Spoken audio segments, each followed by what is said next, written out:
परम पूज्य गोस्वामी जी महाराज कंधे पे झूला डाल करके पांव प्यादे अपने आश्रम से राधा रमण जी का और कात्यायनी पीठ का दर्शन करने के लिए आते थे। किसी भी प्रकार के उपकरण की, किसी भी प्रकार के साधन की उनको न कोई आवश्यकता थी, न अपेक्षा थी। कई बार उनको देख करके मुझे लगता है श्रीमद् भागवत के पंचम स्कंध में जो जड़ भरत का उद्धरण आता है, माल्यार्पण कर दिया तब भी आशीर्वाद है, धिक्कार दिया तब भी आशीर्वाद है। उनके हृदय में किसी के लिए कभी कोई रोष, क्लेश, निंदा, प्रतिहिंसा देखने को मुझे तो कभी नहीं मिली। श्रीमद् भागवत के समस्त सूत्रों को अपने हृदय में स्थापित करते हुए अपने बाल्यकाल से ही जिसकी धमनियों में भागवत के श्लोकों का गायन प्रवाहित होता हो, वो ऐसा अद्भुत व्यक्तित्व आज विश्वास करना कठिन है कि हो भी सकता था क्या। आप सबने नाम सुना होगा करपात्री जी महाराज का। करपात्री जी ने वाराणसी में सबके सामने ये कहा था कि अगर कोई व्यक्ति रास पंचाध्यायी का मानवीय और आध्यात्मिक संदर्भ लेते हुए प्रवचन कर सकता है तो वो केवल श्री अतुल कृष्ण हैं।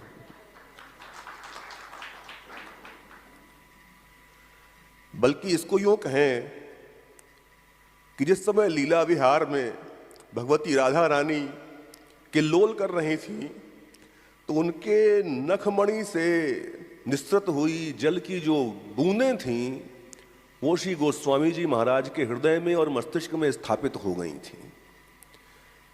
वास्तव में वो लीला शुक ही थे। जो वो बोलते थे उसको पढ़ना तो दूर है, उसको समझने में पसीना आ जाता था। ऐसी विद्या थी उनकी। और कृपा ये हुई ठाकुर जी की कि हमारा उनसे बहुत आत्मीय संबंध था। मामा और भांजे का नहीं, एक सहज रूप से मानवीय संबंध था। बहुत सी चर्चाएं होती थी, बहुत सी बातें होती थीं।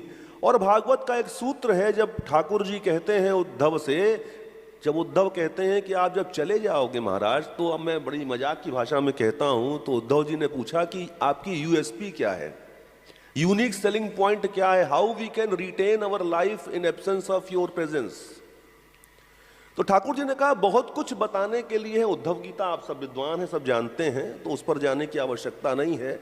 उन्होंने एक सूत्र बताया कि देखो, गाय का काम है दूध देना, सांप का काम है डसना, बिच्छू का काम है डंक मारना, संत का काम है आशीर्वाद देना।